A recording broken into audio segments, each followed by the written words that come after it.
তু তু তু তারা আম্মা আসসালামু আলাইকুম। ভালো আছেন আপনি? ভালো আছি মানে তোমার তো দেখাই যায় না কোনো জায়গা, থাও কই? এই একটু এদিকে বাজার দিকে যাচ্ছিলাম। তো তোমার এই আপা ভগ্নিপতিরা সবাইকে হাসি খুশি ঘুরে বেড়ায়, আর তুমি খালি আলাদা আলাদা থাও কিসের জন্য? না ভাই, আসলে ঘটনা হচ্ছে কি, মানে আমি একটু চিন্তার মধ্যে আছি। তোমার আবার কি চিন্তা? মানে কি করি এই আপনাকে বাড়ি ঘরগুলো আরো ডেভেলপ করব, আমার শ্বশুর শাশুড়ি ভালো থাকবে, সেই চিন্তা সবসময় করি আর কি। তুমি আমার জামাই কত ভাবে রে।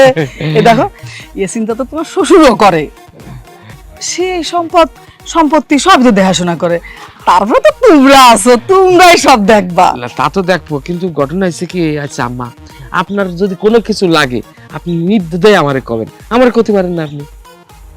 আচ্ছা শোনেন, আমরা ছাড়া কি আপনার আর কেউ আছে?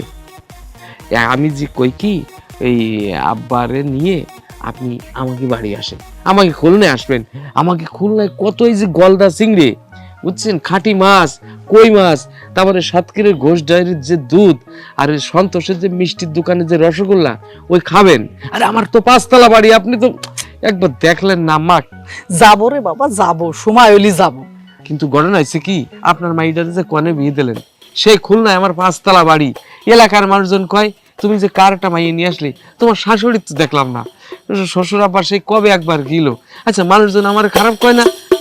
যাক, তুমি যে আমাদের নিয়ে এত ভাবো, সত্যি তোমার নিয়ে আমার গর্ব হয় বাবাজি।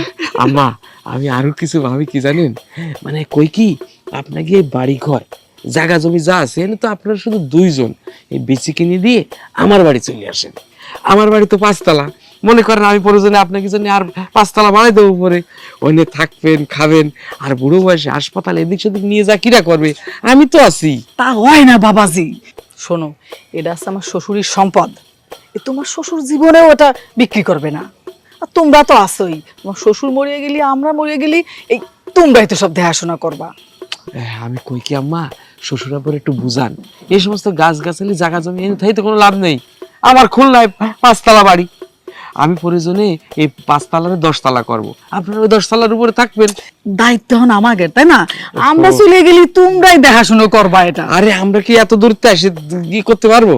সে করছে কি, শোনেন আম্মা, আপনি একটু আপনার মেয়েটারে তো আপনি বেশি ভালোবাসেন, এই মেয়েটারে বাসেন না, এই জন্যই কই কি যে আপনি ওই শ্বশুর আব্বার একটু বুঝান, যাতে করে আমার এনে থাকলেন, মনে করেন আমি তো আপনার ছেলের মতো, তাই না? আচ্ছা সেটা তো আপনি ভাবি দেখেন। আর আমিও চিন্তা করেছিলাম যে আপনার জন্য ওই ওই সাতক্ষীরার যে গরম রসগোল্লা নিয়ে আসবো, কিন্তু কি করবো, সময় পাইনি। ওই ইয়ের ওই জামতলার মিষ্টির কথা কইলাম। জামাই যে আমার নিয়ে কি ভাবে। শোনো, এই বাজারে যাও। আচ্ছা বাবাজি, তাই তুমি যাও, আর এই তিথি মনে হয় এদিকে গেছে, দেহ তো সকাল সকাল জন্য ফিরে আসে। হ্যাঁ আরে ঠিক আছে, অসুবিধা নেই, আপনার মেয়ে এই এলাকায় না, সে তো সবকিছু চেনে জানে।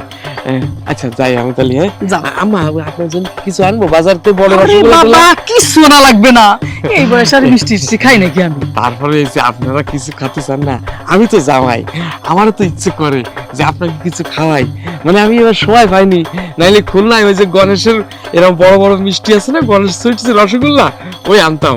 আমার ওই জামতলার মিষ্টির অর্ডার দিলাম, কিন্তু সময় পাইনি, বুঝলেন আম্মা? পাগল জামাই, খালি বেশি কথা বল, যাও। আচ্ছা ঠিক আছে।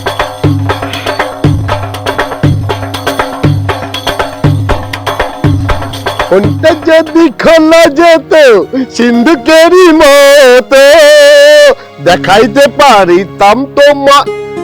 কি হলো, কার সাথে এত রোমান্টিক গান হচ্ছে? আরে না না না, ওই গানে একটু রিহার্সাল করছি আর কি, বুঝছো? দেখলাম তো কত সুন্দর করে গান গাচ্ছো, কারে দেখাচ্ছো। না না না, একটু গান শেখার একটু ইচ্ছে জাগছে তো, আচ্ছা, আচ্ছা। মানে জাস্ট একটু প্র্যাকটিস করতেছি, বুঝছো? ওই বাংলাদেশ টেলিভিশনে ওই নুরি ভাইরে কইছিলাম, কই মিয়া আপনি একটু সারেগামা ভালো করে প্র্যাকটিস করেন, এরপরে একটু গলা ছেড়ে গান গাইবেন, আমি আপনারে শর্ট দিয়ে দিব, মনে কোনো সমস্যা নাই। আচ্ছা ঠিক আছে ভাই, এই নিয়ে একটু শিখতেছি। আপনি তো বাংলাদেশ টেলিভিশন নিয়ে ব্যস্ত, ওইদিকে বাবার জমি জায়গা সবকিছু, এইদিকে তোমার খেয়াল আছে কোনো? আর সো তোমার বাপের সম্পত্তি নিয়ে আমার গোলাম কোনো ইচ্ছা নাই, বুঝছো? তুমি তোমার বাপের সম্পত্তি কি করবা তুমি বোঝো না, আমার সম্পত্তি কি অভাব আছে? 1টা 2টা 3টা, তুমি তো জানো 6টা বাড়ি না, আমি তোমার বাপের সম্পত্তি দিকে একটু তাকাই না। শোনো শোনো শোনো, আমি কি বলি, তোমার দরকার না থাকলেও আমার কিন্তু আছে। তুমি এক কাজ করো, ওই জমি আমার নামে নেওয়ার ব্যবস্থা করে দাও না। ও। শোনো শোনো শোনো, ওখানে আমরা ফ্যাক্টরি করতে পারবো, তারপরে ব্যবসা প্রতিষ্ঠান করতে পারবো। বুঝো না কেন তুমি? ঢাকায় মানুষ, তারপরে বুঝো না। ফ্যাক্টরি করবা হ্যাঁ তোমার নামে? হ্যাঁ আমি একটু সহযোগিতা করে লইব। হইব। আচ্ছা কি করা লাগবে তোমার বাপের? বাপের একটু সুন্দর করে বুঝাই টুজাই জমিগুলা যাতে আমার হয় সেই ব্যবস্থা করে দাও না, একটু কান পরা দাও বাবা। তোমার বাপে আবার আমার খারাপ দৃষ্টির চোখে দেখবো না তো? কিছু করবো না, বাবা তোমাকে খুব ভালো জানে। আচ্ছা চেষ্টা করে দেখবার পারি। হ্যাঁ তো কবে করা লাগবে কও? আজকে সন্ধ্যার সময় যখন হ্যাঁ। সবাই বসবো, ওইখান থেকে সবাই চলে যাওয়ার পরে বাবা যখন একা থাকবে না, হুম। তুমি তখন একটু কথা বলে নিও প্লিজ। আচ্ছা তুমি আমার একটু মনে করে দিও আচ্ছা। কখন কইতে বুঝছো? হ্যাঁ তো এখন কি তুমি বলবা না আমি রিহার্সাল কিট করি? করো দেখি কেমন দাও হয়। দাও এই দাও দেখো। এই গানটা ছাড়লাম। হ্যাঁ হ্যাঁ। এই দাও ওই বাজিটা করো, করো, দেখছো? করো।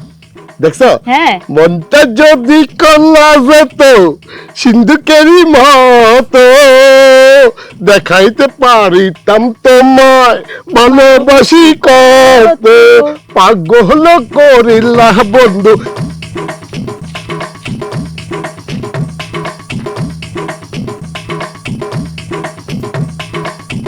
আব্বা কি কবি? একটু দাঁড়াও, তোমার লগে একটু কথা আছে। আমি তো একটু বাজার মেলা হচ্ছি মা, কথাটা পরে করতে পারো না? আমি বাড়িতে তো তোমার লগে কথা কওয়ার সময় পাই না। দাও না, ও চতুর্দিকে তোমার খালি জিগিরার এটা চাই ওটা চাই, আমি তো আর তোমার কাছে কিছু চাই না। আর তোমার শরীরটা কেমন আছে কত?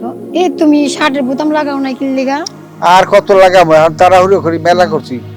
কি কবি ক দেহি, তোর কিছু আলাদা লাগবে হইলে আমার তার কবি, আমি আনিয়ে দিব। আমার কিছু লাগবে না বাবা। তো এই যে আমি এত দূরে থাকি, আমার লাগি তোমার খারাপ লাগে না? তুমি একটু আমার বাড়িতে যাও দেখার লিগে আমারে। এখন যাবো তোরা থাও হে খুলনা, হে খুলনা কি হে খালেশুর, আর কেডা যাইবে হে খুলনা? এদিকে তো কাজকর্ম থাকে, এত বড় বাড়িঘর, এই জমা জমি এগুলো তো দেখা লাগে। তোর তো আলাদা কোনো ভাই নেই, তা আমি কি করবো?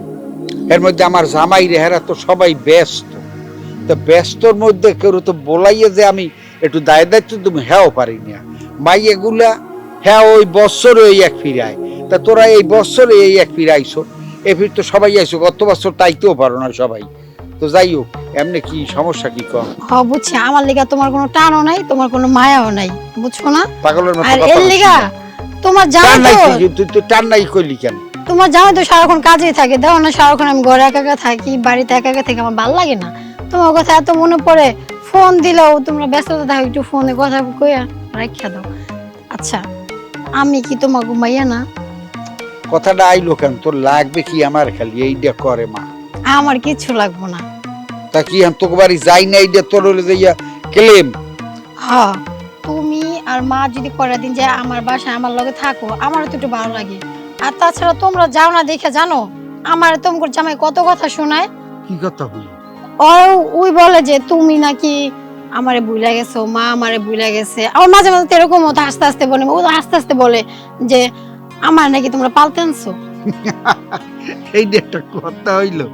শোন, তুই এলো মন খারাপ করিস না, এই ঈদের ঝামেলাটা যাও, তারপর তোর মায় আর আমি যাইয়া তোর বাড়ি যাই 7 দিন বেড়াই যাও, ঠিক আছে? আর ওই মন খারাপ করিস না, মনে কষ্ট নিস না। মাত্র 7 দিনই তো বেড়াইবা। ওরে আগে যাইতে তো দে, হ্যাঁ 7 দিন থেকে আর 10 দিন থেকে আর 3 দিন দিয়ে বুঝবা না এই সময়। তোর অন্তত এই কথাটা তোর কইতে পারবে না, হ্যাঁ পোত আমি নষ্ট করে দিতে আসি, ঠিক আছে? কারণ আমি একটু বাজারের দিক যাই, তুই যা তোর মায়ের যাই একটু হেল্প কর, যা যা মা যা। আচ্ছা যাও, সাবধান যেও।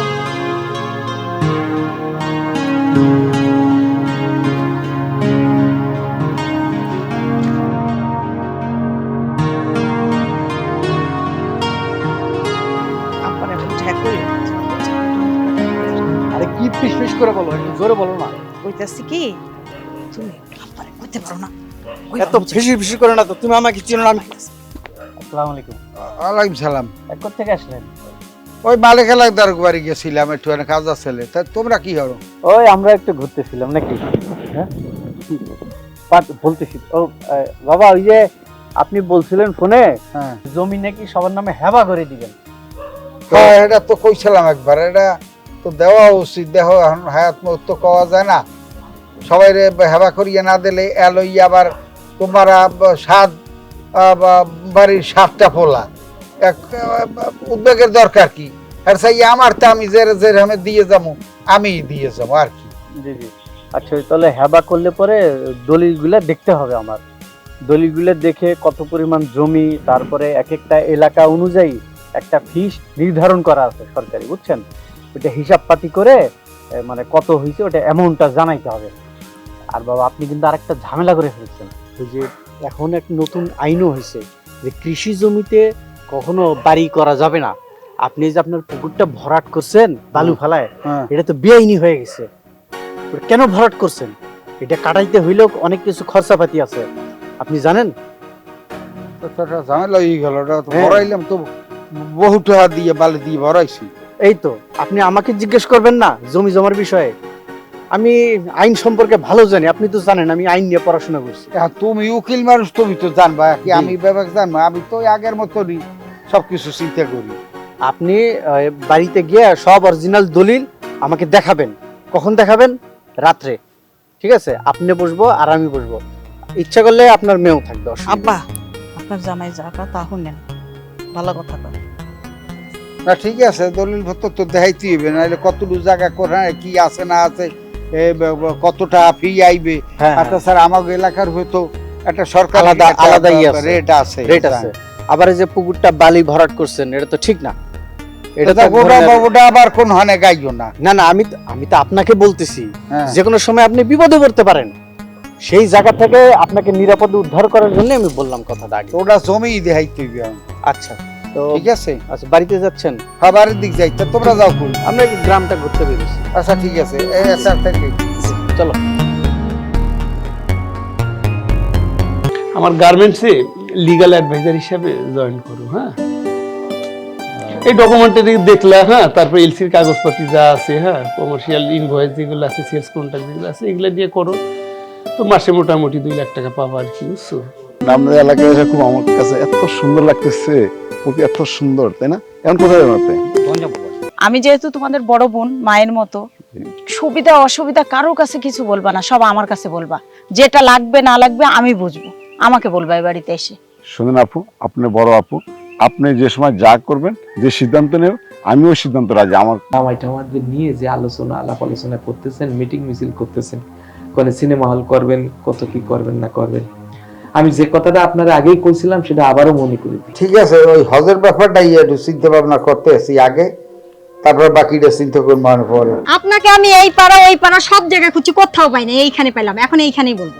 ওরে বাবারে, তোর মায় যা ভাগে পাইবে বাড়ি, হ্যাঁ তো তোর মায়ের আগেই দেওয়া হয়েছে, তা আবার কেমন সম্পত্তির কথা কও? তারপরেও তুই ভেবে দেখিস, যদি তোর কোনো কিছু দরকার হয় তুই আমাকে বলবি। আমি তোর বোন না? আর তোদের আমি কত ভালোবাসি ছোটবেলা থেকে, বল। তাহলে কথাটা আমাকে সবার আগে বলবি। সমানভাবে ভাগ করলে কি হয়, 1 বিঘা করে পাই, তাই না? আর আরেকটা কথা মা, কলেজে যাওয়ার সময় না একটা ছেলে আমাকে খুব ডিস্টার্ব করে। কোর্স কি তুই? এই দিনকাল খুব খারাপ, কার সাথে খারাপ ব্যবহার করবি না কিন্তু।